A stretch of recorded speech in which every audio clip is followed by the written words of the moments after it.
Du 13 au 15 novembre, Kinshasa accueille la 10e édition du Makutano. Mine et énergie, finance et tech, hydrocarbures, petites et moyennes industries, agribusiness et santé, industrie culturelle et sport. Plus de 2500 chefs d'entreprise. Le Makutano 10 vous souhaite la bienvenue. Édition spéciale en direct pendant tout le forum sur Top Congo FM. Chers panélistes, le sujet du jour, c'est s'assurer en RDC en toute confiance, est-ce possible? C'est une question. Mais ce qu'on va essayer de faire aujourd'hui, c'est voir d'abord ce qu'il y a en fait, qu'est-ce qui fait le manque de confiance et quels sont les besoins immédiats. Et je précise qu'on va plutôt parler en fait de l'assurance professionnelle, donc qui concerne les entreprises, bien entendu. Et que faire pour faire en sorte que tous les freins que nous avons tombent, et surtout comment on peut le faire. Donc en introduction, je vais demander à Alain Canida, le DG de l'ARCA, de nous faire une petite présentation un peu de l'écosystème. Il a des choses à nous dire intéressantes. Et à partir de là, on va rebondir sur des discussions sur les 4 points que j'ai soulevés de manière un peu ordonnée. Allez, je vous en prie. Vous avez un micro là.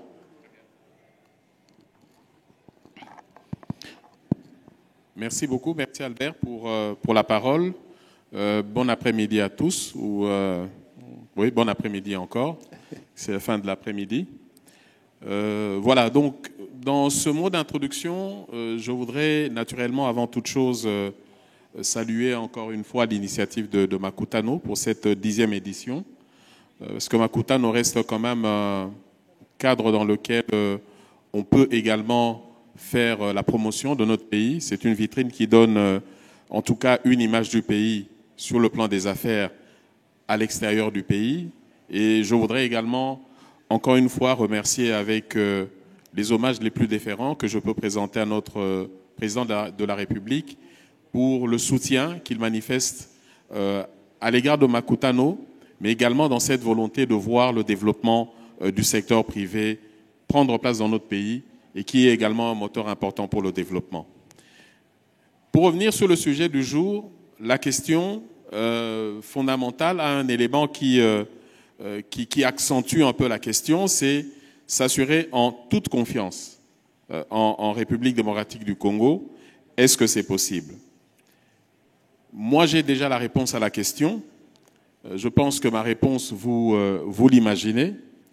Et je voudrais quand même donner quelques éléments pour soutenir cette réponse qui est la mienne par rapport, je dirais, au développement du secteur et par rapport à la confiance qu'on pourrait avoir au niveau de notre marché. Et pour cela, je vais mentionner essentiellement 5 éléments. Je voudrais être factuel sur 5 faits qui soutiennent en fait la réponse que moi j'ai déjà de cette question.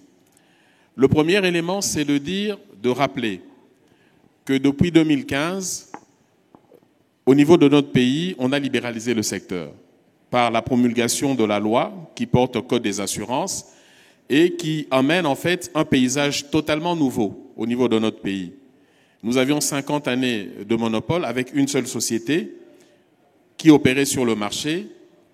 Vu la taille de notre marché, les besoins de notre marché, le pays, en tout cas les dirigeants au niveau de notre pays, ont décidé en réalité d'aller plutôt vers un marché qui serait beaucoup plus ouvert, en mettant en place la concurrence et en permettant aussi d'avoir un dynamisme beaucoup plus important dans le secteur des assurances, afin de permettre à notre pays de répondre sur 2 préoccupations qui sont généralement couvertes par les assurances. D'une part, c'est arriver à apporter aux populations les couvertures sociales en termes de ménages, au niveau des ménages, au niveau des entreprises, mais également donner au pays une source importante pour le financement de son économie, par les moyens financiers qui peuvent être mobilisés.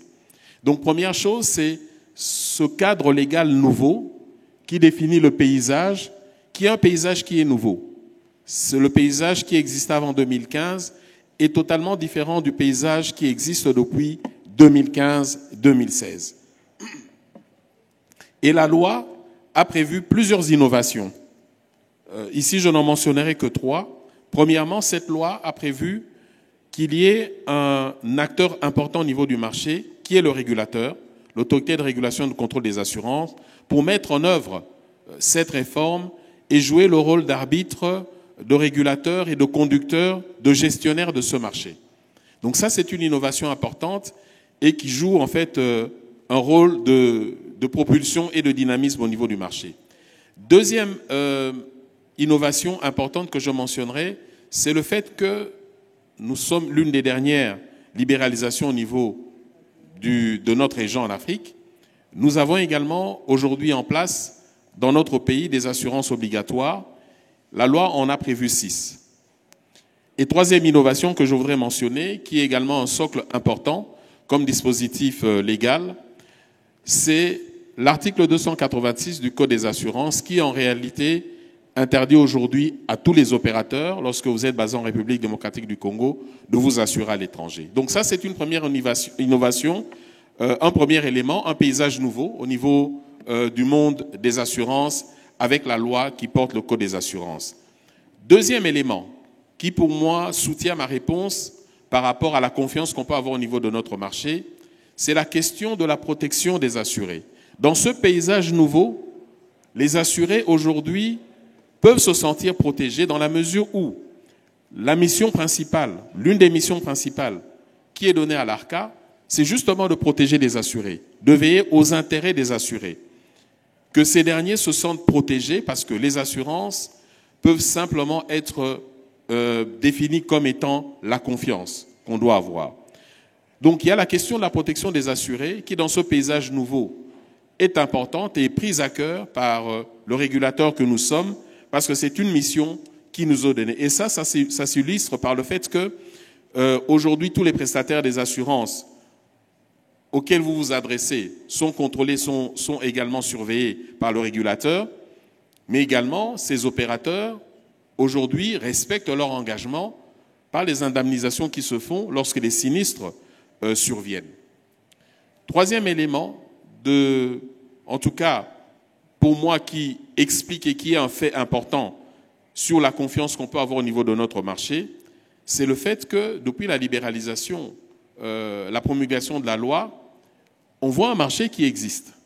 C'est un marché qui est présent. C'est un marché où on a des chiffres qui avoisinaient, avant la libéralisation, disons, l'octroi des premiers agréments aux nouveaux opérateurs de l'ordre de 70 millions de dollars en 2018. Mais depuis, en fait, l'ouverture effective du marché, on voit que ce marché a pris forme. En 2018, le marché qui était à 70 millions était essentiellement représenté par l'assurance automobile à plus de 95%.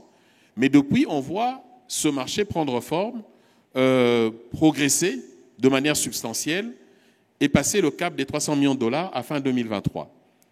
Et c'est un marché qui aujourd'hui a plusieurs produits qui sont présents au niveau de notre marché. L'assurance incendie, l'assurance crédit, l'assurance vie qui également aujourd'hui est en train de prendre une bonne vitesse de croisière. Donc dans ce paysage nouveau, on a un marché réel qui existe avec une offre variée des produits d'assurance.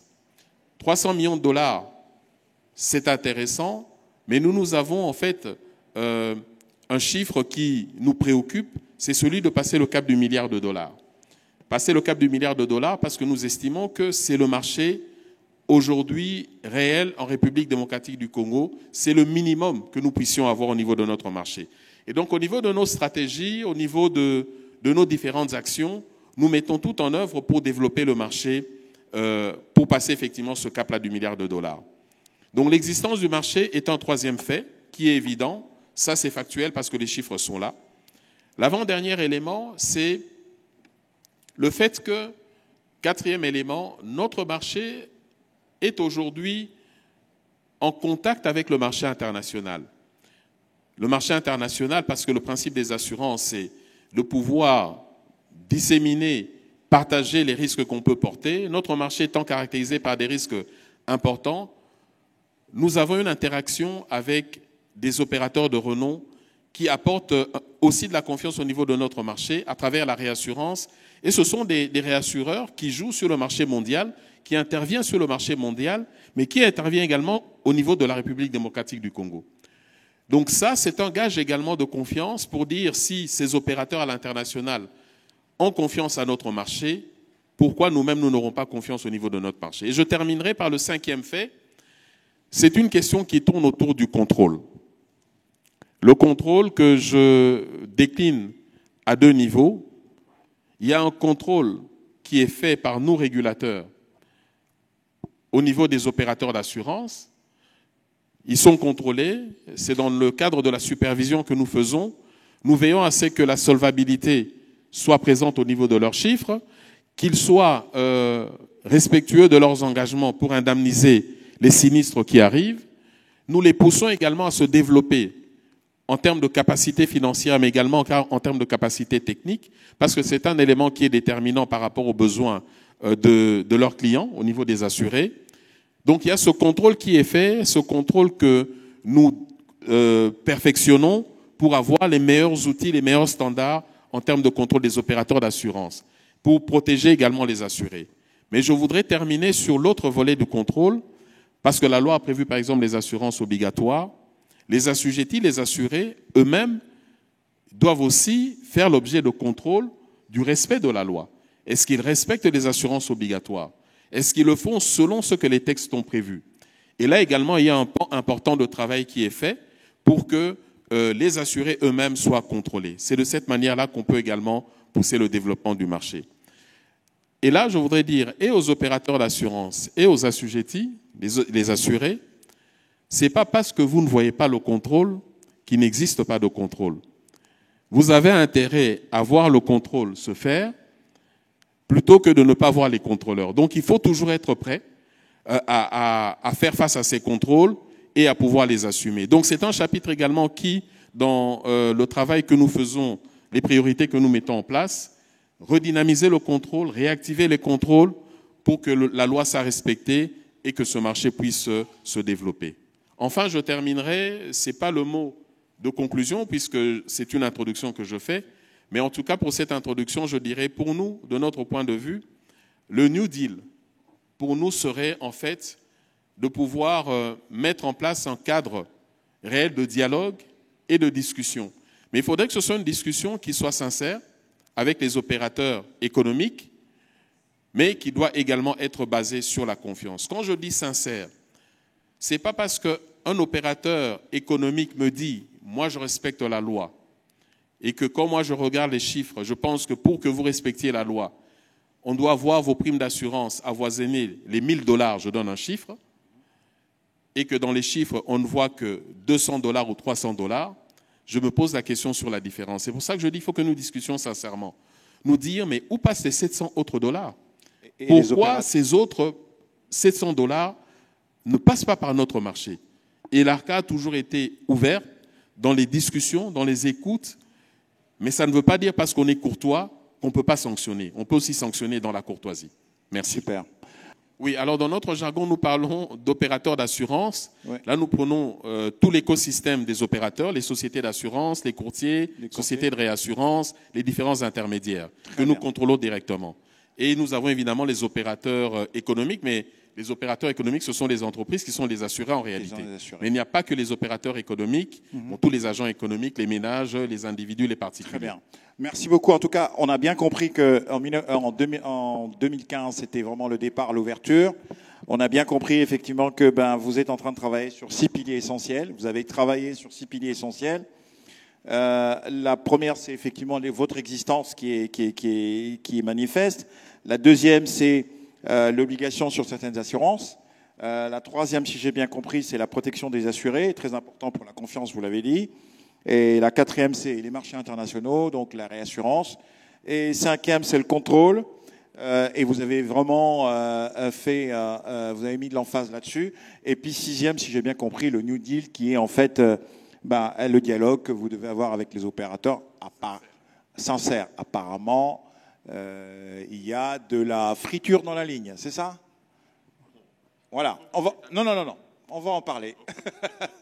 On a le temps. Alors, comme on a les opérateurs qui sont assis juste à côté de vous, d'assurance, effectivement, et qui ont le même titre que vous, les DG, j'ai une belle brochette. Alors, on va commencer vers le fond. OK ? On va commencer vers le fond avec Xavier Denis. Alors, Xavier, alors, comme il y a un point qui a été soulevé qui est dialogue ouvert plutôt, franche collaboration, alors j'aimerais d'abord que vous puissiez effectivement nous dire un peu ce que vous en pensez. Ça, c'est la première chose. Et la deuxième chose, c'est surtout de nous dire quelles sont les difficultés que vous rencontrez localement qui empêchent que ce marché arrive en fait au milliard, parce que si ça arrive au milliard, tout le monde va en profiter. Et quelles sont les difficultés dans votre business qui vous empêchent d'avancer, qui pourraient être taclées et qui faire que vous soyez, comment dirais-je, satisfait. Alors, vraiment, je vous donne 3 minutes si vous pouvez. Comme ça, on va essayer de passer à votre collègue. Mais je vais revenir vers vous rapidement. Allez, prenez 3 à 5 minutes, je vous en prie. Parfait, merci beaucoup d'abord. Bonsoir à tout le monde. Merci beaucoup, Monsieur le Directeur Général de l'ARCA, pour votre introduction. Je pense, en reprenant l'une de vos missions principales qui se trouve sous votre bannière là-bas, réguler pour protéger. Tout à fait. Effectivement. Protéger à la fois d'abord les assurés, oui, et ensuite protéger aussi le secteur, qui veut dire avoir un secteur des assureurs le plus fort et le plus robuste possible. Parce que si on est fort financièrement, forcément, on est certain de pouvoir accompagner nos clients dans ces moments de vérité, au moment où il y a effectivement un sinistre, où il y a des dépenses financières à effectuer, et il est important que le secteur soit fort et robuste pour faire face à ces situations. Mais revenons un petit peu sur la question de confiance. Encore une fois, moi je dirais d'office, oui, on peut s'assurer en toute confiance en RDC. Alors, pas parce que tout le monde est parfait. Loin s'en faut, on a encore beaucoup de progrès à faire au sein de l'ensemble du secteur, mais parce que la confiance, moi, je la vois comme, je dirais, de la transparence d'un côté et de la fiabilité de l'autre. Oui. Cette fiabilité, elle passe par eh bien la solidité financière, hein, la capacité de l'assureur que nous sommes à offrir un bilan, je vais dire, suffisamment solide, avec de la réassurance, avec des partenaires, je vais dire, internationaux, dans notre cas, des grands noms comme l'Ascor, Allianz, AIG, qui nous soutiennent et nous permettent d'apporter des solutions extrêmement robustes à la clientèle. C'est ce que les clients recherchent. D'autre part, une approche transparente et éthique dans nos discussions avec les assurés. On nous reproche souvent de travailler sur base de textes, de conditions générales qui sont très très difficiles à comprendre, avec beaucoup de petits caractères, avec des mots qui ne sont pas toujours faciles à comprendre, et j'en conviens. Donc on essaye de faire un effort constant, d'avoir le feedback des clients par rapport aux termes qui sont utilisés, de les améliorer dans le temps pour justement avoir des contrats d'assurance qui soient également le plus lisibles possible. Bien sûr, ça reste un contrat, j'en conviens, mais si on peut améliorer la visibilité, on va pouvoir améliorer aussi, ou en tout cas expliquer les choses plus facilement aux clients, ce qui va grandement améliorer la confiance dans le temps. Le client va se sentir beaucoup plus à l'aise par rapport aux produits ou au concept qu'on lui vend. Il y a un autre point, je pense, qui est extrêmement important, et il a été souligné par ailleurs, c'est tenir ses promesses, la fiabilité. Tenir ses promesses, ça veut dire effectivement pouvoir délivrer le service au moment du sinistre. Oui.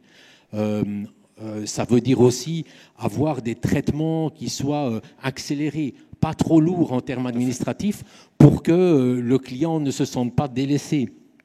Ça veut dire aussi, je vais dire, être fair vis-à-vis du client, et quand il y a quelque chose qui n'est pas couvert, de travailler avec éthique et empathie. Il faut pouvoir expliquer pourquoi ça ne l'était pas. Oui. Donc il ne faut pas, c'est pas une simple lettre de refus. Il faut pouvoir fournir une explication. Vous avez posé la question de se dire pourquoi le marché n'est pas encore à 1 milliard. Tout à fait. Il y a peut-être aussi un aspect éducatif, une éducation à la connaissance financière, une éducation à ce que peut apporter l'assurance dans le planning, je vais dire, financier, qu'il soit d'une famille ou d'une entreprise.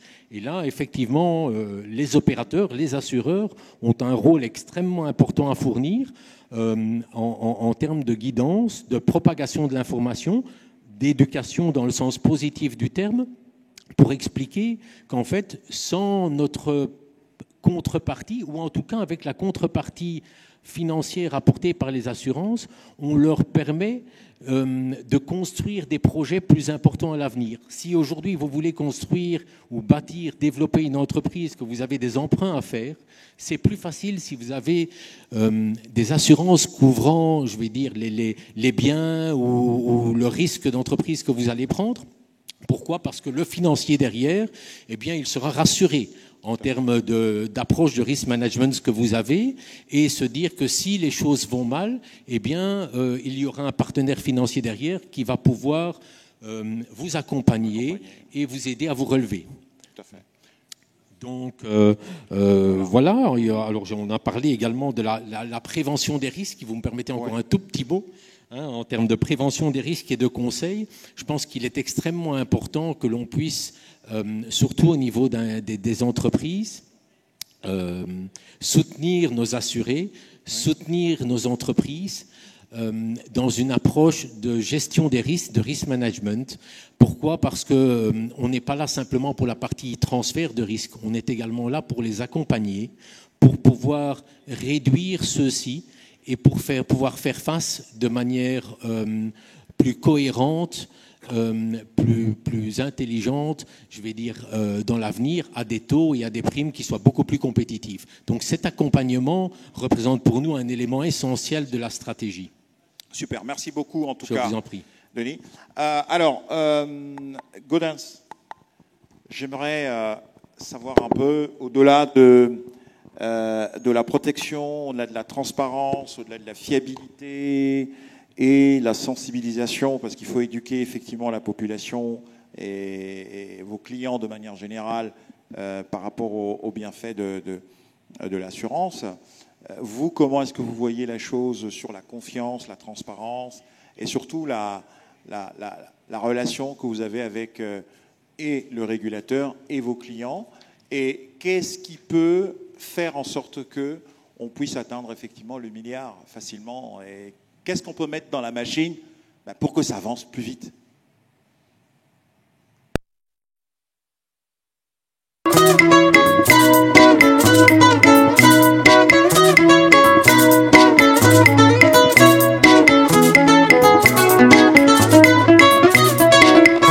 Voilà, donc merci à vous de continuer à nous suivre depuis mobilisation, au niveau du contrôle, au niveau de l'encadrement de tout l'écosystème.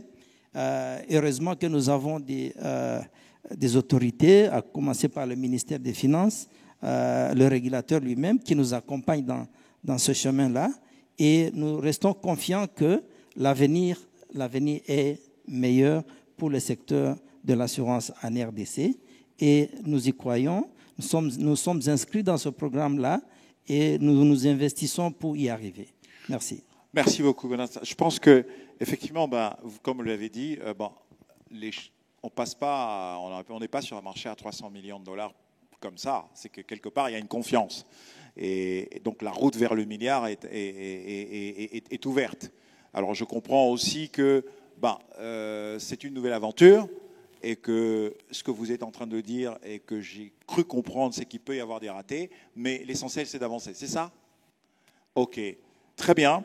Alors, je vais passer la parole à Patrick, qui va nous dire, lui, ce qu'il pense effectivement de cette confiance, de cette relation ouverte, fiable, et qui fait qu'effectivement, derrière, on a une croissance. Et éventuellement, qu'est-ce qu'on peut faire, ou quel est le grain de sable qu'il faut enlever pour qu'on aille rapidement vers ce milliard?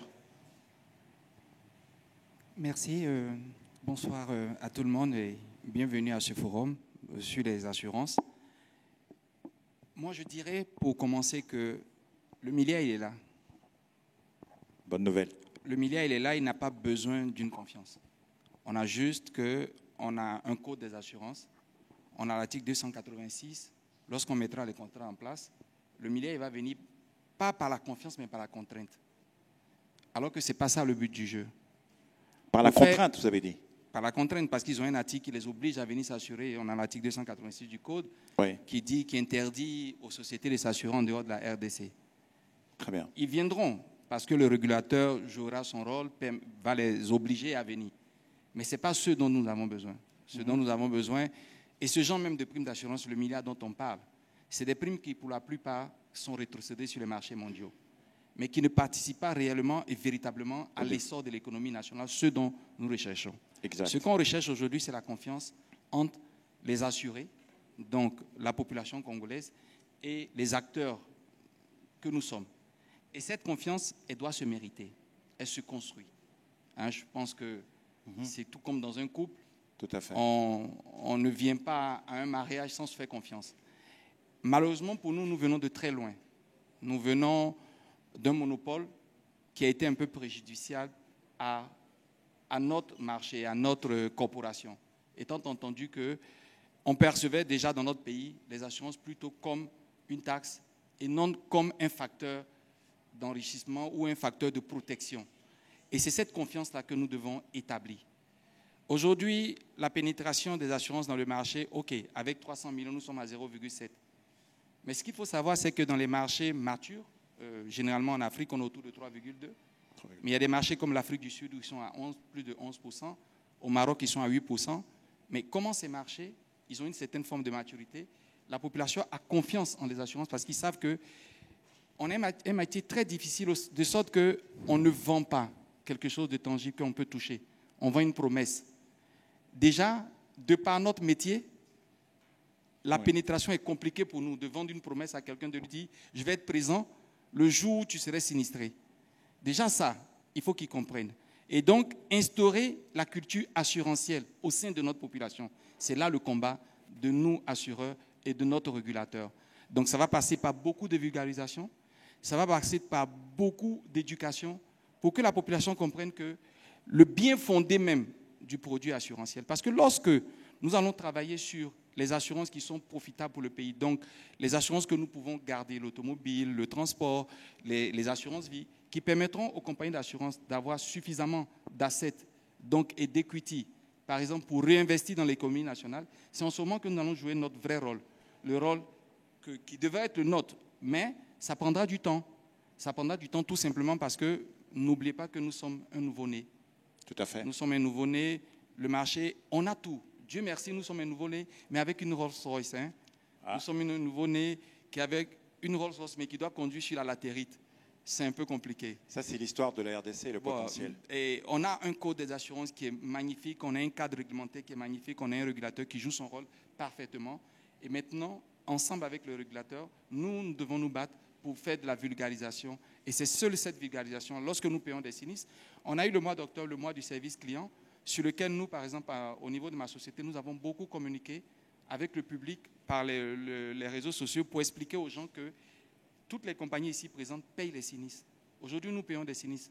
Nous avons les chiffres, vous pouvez les trouver au niveau de l'ACA. Nous avons des sinistres très importants. Tout à fait. Et nous liquidons ces sinistres-là. Le régulateur est là, il nous contrôle. Et même quand même on les paye, même temps même qu'on les paye bien, le régulateur peut nous taper là-dessus. Parce que l'assuré, l'assujetti a le droit d'aller se plaindre au régulateur s'il pense qu'il a été lésé dans la gestion d'un sinistre. Donc, merci beaucoup. À ce niveau, c'est mon intervention. Merci beaucoup, mais le régulateur, en fait, d'après ce que j'ai compris, cherche un peu plus de transparence. Qu'est-ce que vous en dites, au fait, la transparence des opérateurs? Qu'est-ce que vous en dites? Gardez le micro. Qu'est-ce que vous en dites? La transparence des opérateurs, parce qu'il faut qu'on crève l'abcès. Ce qu'il faut savoir, c'est qu'on a peut-être l'un des marchés les plus réglementés au monde. On a un métier, vous ne pouvez pas vous permettre de faire n'importe quoi. On a ce qu'on appelle la couverture de la marge, la couverture des engagements réglementés. On a la marge de solvabilité. En fait, l'argent des assurés, ce n'est pas notre argent. Très bien. L'argent des assurés doit être constamment placé, doit être constamment provisionné. C'est pour ça que dans le monde entier, vous allez voir que les plus grands investisseurs, ce sont les assureurs. Parce que l'argent qu'on cotise, qu'on capitalise, qu'on reçoit des assurés, on doit les réinjecter dans l'économie. Et c'est ça notre rôle. Et le rôle du régulateur, il est vraiment là. Le régulateur fait des contrôles, il reçoit chaque mois de nous nos rapports, autant sur les productions que sur les sinistres. Il fait des contrôles, il s'assure que nous respectons la réglementation telle qu'elle est éditée. Ok, très bien. Alors, je pense que vous partagez l'avis vous partagez l'avis de votre collègue. Vous avez quelque chose à rajouter sur ce point? Allez-y. Allez-y, Godin. Oui. Moi, en fait, si vous me permettez 30 secondes, mon point n'était pas tellement sur l'aspect de la transparence, mais sur l'aspect du milliard. Du milliard. Parce que finalement, c'est un petit peu ça l'enjeu aujourd'hui. On a un marché, comme l'a souligné Monsieur le Directeur Général de l'ARCA, qui fait en 2023 un peu plus de 300-320 millions de primes. Et la question est comment on va au next step. Et je pense que pour bouger, pour aller au next step, il faut un petit peu se pencher à comment on est arrivé aux 300 millions.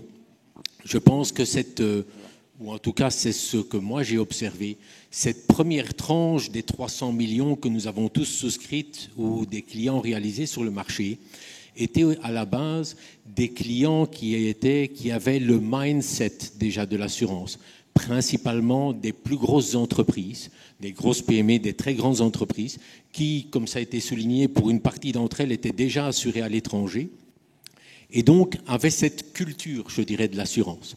Et donc c'est cette première niche que l'ensemble des acteurs a essayé d'attirer dans son escarcelle, ou en tout cas offrir des services, je vais dire, ici localement. Et ça faisait du sens. Nous avons tous démarré, il fallait commencer par pouvoir souscrire, par pouvoir couvrir ses frais généraux. Maintenant, on arrive dans une situation où, même si cette niche n'est pas épuisée, parce qu'il y a encore des risques certainement assurés à l'étranger, nul doute, où il faut commencer à convaincre maintenant les PME juste en dessous et les particuliers. Très bien. Oui. Et en fait, c'est ça l'enjeu. L'enjeu, si on veut croître sur le marché au-delà même du milliard, c'est ces niches-là qu'il va falloir aller chercher, qu'il va falloir convaincre du bien fait, du bien fondé de l'assurance, de ce que nous pouvons apporter. Et là, nous avons tous un travail collectif à faire, effectivement, en termes de vulgarisation de l'assurance, en termes de quel service nous apportons, quelle est la valeur ajoutée que nous apportons sur le marché. Très bien. Gaudin, je voudrais juste... votre micro marche? Oui, il marche. Allez-y. Vous avez quelque chose à dire, mais par contre, j'aimerais quand même vous poser rajouter un petit élément, c'est de dire, est-ce que vos assurés sont-ils transparents avec vous? Surtout sur la partie entreprise. Les assurés transparents, oui, ils essaient d'être transparents et des fois nous les y forçons d'être transparents parce que en cas de non-transparence, ça se retourne contre eux. La loi, le contrat d'assurance les oblige d'être transparents, sinon il y aura des conséquences par après. Alors, ils sont obligés de faire de la transparence pour que c'est une relation de confiance et la confiance va dans les deux sens. Nous faisons confiance à ceux qui nous déclarent et nous leur faisons confiance aussi quand ils nous déclarent les sinistres, bien sûr sous réserve de certaines vérifications. Par contre, je voudrais vous rétorquer une petite question. Permettez à ce que je vous pose la question. Je me suis retrouvé un jour dans un forum où on discutait de la culture d'assurance et on a fait, justement, c'était le DG de SFA, l'ancien. Il a posé la question dans une salle où on s'est retrouvé à une vingtaine d'acteurs, de personnes. Il a demandé, dans cette salle, combien sont assurés? Je vais vous poser la question, vous-même. Avez-vous une assurance?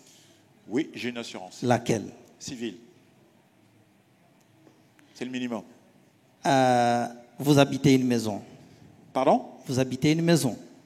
Oui, on peut dire ça. Est-elle assurée? Non. Voilà. Vous roulez dans une voiture? Oui. Est-elle assurée? Oui. Voilà. Alors, la vérité, c'est que l'assurance, il y a d'abord cet élément de l'éducation à l'assurance. Tout à fait. il y a beaucoup de gens qui ne s'assurent pas parce qu'ils ne connaissent pas. Et c'est là notre rôle de communiquer, mais aussi il y a des assurances qui se prennent par contrainte. Tout à fait. Et là, il faudrait à ce que l'écosystème soit arrangé de telle sorte que, avant de prendre une voiture, rouler sur la voie publique, vous avez l'obligation de vous assurer. Nous avons plus ou moins 4 millions de véhicules à le parc automobile national et nous estimons que plus ou moins 10% seulement sont assurés, les 90% non. Alors, nous avons encore un grand chemin pour obliger ces gens à s'assurer. C'est déjà, rien que le parc automobile, c'est déjà les 5 milliards que nous sommes en train de projeter. Si l'écosystème était en telle sorte que l'élément contrainte, l'élément éducation marchait très bien. Donc en fait, j'ai bien compris qu'il y a la sensibilisation et le contrôle. C'est surtout sensibilisation et contrôle. Et je vais préciser que sur la partie entreprise, les trois grandes parties, enfin les trois piliers d'assurance, c'est le dommage, l'assurance responsabilité civile et tout ce qui est en fait décès, insolvabilité, incapacité de travail, et ainsi de suite. Je voudrais, dernière question pour qu'on puisse clôturer, c'est quelle est, au niveau des entreprises, l'assurance qui marche le mieux et l'assurance qui marche le moins, que vous aimeriez faire pousser vraiment rapidement, qu'on puisse conclure. Ouais. En fait, je pense que la question, je comprends que vous puissiez la poser. C'est normal parce qu'on ne peut pas parler d'assurance qui marche le mieux et d'assurance qui marche le plus. Parce que tous les produits d'assurance ont leur... sont importants. S'ils ne l'étaient pas, on ne les aurait pas inventés, ni on n'allait pas les concevoir. Mais pour une entreprise qui a un bien, qui investit 1 million, 2 millions, 3 millions à construire, à mettre en place son bien, l'intérêt d'un chef de famille, c'est d'agir en bon chef de famille. L'intérêt de ce chef d'entreprise, c'est de protéger ce bien. Donc l'intérêt pour ce chef de famille, c'est de protéger ce bien. D'accord. L'autre intérêt qu'il aura, s'il n'est pas contraint par la loi ou bien par le code du travail qui l'oblige à porter soin de santé à tout son personnel, il n'aurait pas fait. Mais comme la loi, lui, le contrat le faire, il est obligé de prendre une assurance maladie pour protéger son personnel. Donc, pour acheter sa paix sociale, il doit protéger son personnel. Maintenant, ce que moi j'appellerais l'assurance qui peut être intéressante pour quelqu'un, c'est dans toute chose, toute démarche envers un assureur est une démarche, je dis, de prise de conscience. Ce dont le Gaudens parlait tout à l'heure. Lorsque vous verrez quelqu'un rentrer dans une compagnie d'assurance, demandez à prendre une assurance, par exemple, retraite complémentaire pour lui-même, pour protéger ses enfants ou sa famille s'il venait à disparaître demain, pour protéger sa retraite. Quand on aura atteint ce niveau, je dirais, on aura réussi notre mission. Parce que c'est ça, la vraie assurance. L'autre assurance qu'on prend, c'est une assurance qui protège les biens. Mais il y a une assurance qu'on prend, qu'on appelle la prévoyance, qu'on prend pour prémunir demain. Ça, lorsque vous atteignez ce niveau, c'est que vous avez réussi à inculquer, à faire comprendre aux gens l'importance de l'assurance. Ok, je comprends que... Enfin, j'ai compris plus ou moins l'assurance qui marche dans ce que vous avez dit, mais Gaudens, je vous en prie. Ensuite, vous passez à votre voisin. Rapidement, parce que, en fait, je pose cette question, pourquoi? Parce qu'on a beaucoup de PME, ok, votre voisin l'a dit tout à l'heure, on a beaucoup de PME, il faut faire de la sensibilisation, mais quelle est l'assurance qui serait en fait l'assurance obligatoire, le premier pas pour entrer dans l'assurance, qui pourrait marcher pour que, effectivement, on entame en fait ce décollage, surtout au niveau de ceux qui ne sont pas sensibilisés? Je dirais, dans tous les marchés au monde, l'assurance automobile constitue le gros de tous les marchés. Ça tourne autour de 30 à 40% de toutes les primes souscrites dans les marchés à travers du moins au niveau africain, c'est l'assurance auto qui joue, qui prend la plus grande proportion dans les livres des assureurs, suivi de l'assurance maladie. Suite des marchés développés, il y a l'assurance vie qui vient en tête. Malheureusement, en Afrique, nous ne sommes pas encore à ce niveau-là. Mais c'est en train la culture est en train de venir. Je vais vous donner un exemple. J'ai fait un stage en Côte d'Ivoire en 2001 et un monsieur s'est présenté pour venir souscrire à une assurance. Il devait organiser un anniversaire de son enfant et il est venu souscrire à une assurance responsabilité civile pour l'anniversaire qu'il organisait à la maison. Vous comprenez le niveau de sensibilisation. Là où je vais en venir, c'est que même le marché congolais, il est en train de se développer.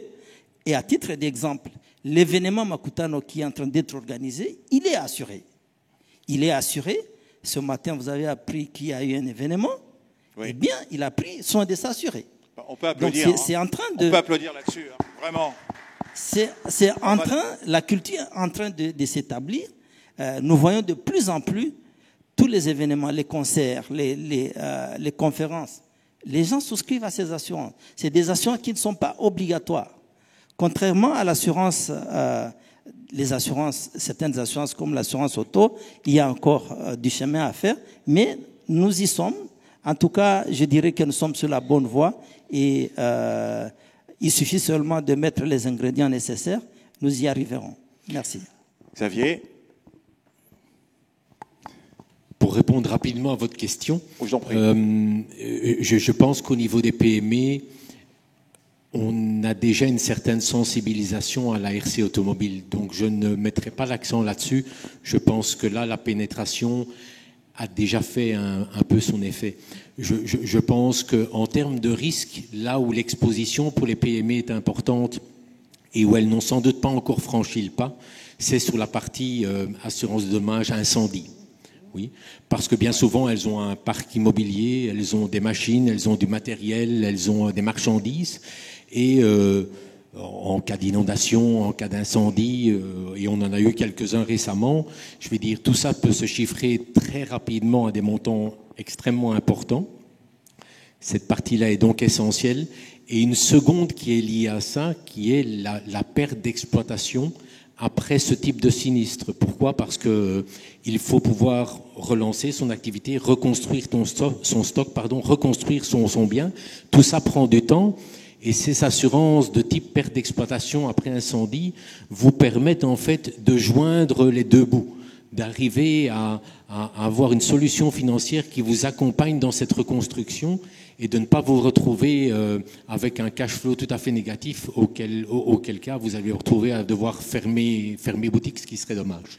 Très bien, en tout cas, on va s'arrêter là pour aujourd'hui parce que effectivement le temps, derrière il y a un cocktail. Je veux juste vous dire que il y a Arca et Activa qui organisent un cocktail et qui vous invitent à partager, à continuer ces discussions en dehors de ce... Non, ne partez pas encore.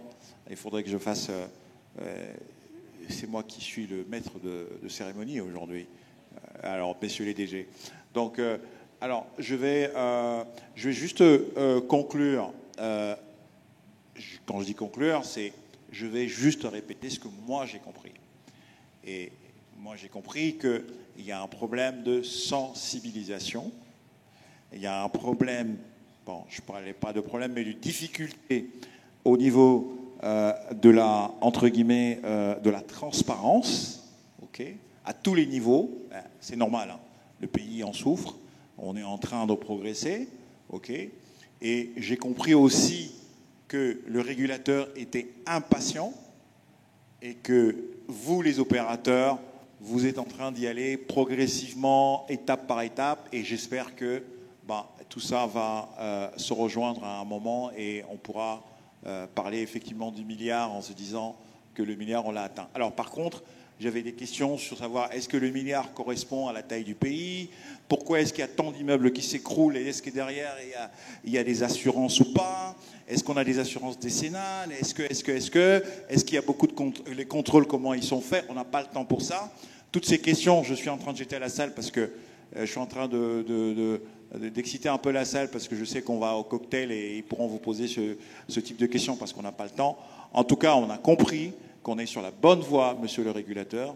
On a compris, messieurs les opérateurs, que vous faites du bon boulot au niveau de la sensibilisation. Et effectivement, je vous vois, je vois vos marques, je vous connais, ok. Et moi-même, j'ai travaillé chez un assureur qui s'appelle Generali quand j'étais étudiant, donc je suis un peu câblé là-dessus. Et je pense effectivement que le pays a besoin de ça, parce que j'ai regardé les chiffres, quand même, les assureurs cotisent aujourd'hui, enfin, participent dans le budget de l'État à plus de 50 millions de dollars. Ce qui est quand même... Alors qu'il y a quelques années, c'était à moins de 500 000 $. Donc ça veut dire derrière que l'État en bénéficie, mais j'ai compris aussi qu'il va falloir rapatrier, continuer à rapatrier ce qui est à l'extérieur, et ça se fait pas comme ça. Il faut le faire de manière progressive, et puis sensibiliser les entreprises, faire en sorte qu'il n'y ait pas de casse, et donc ça j'ai compris. En tout cas, merci beaucoup.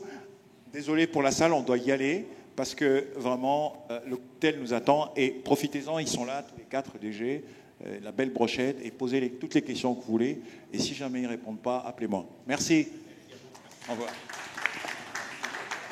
Ouais, on va faire une photo de famille.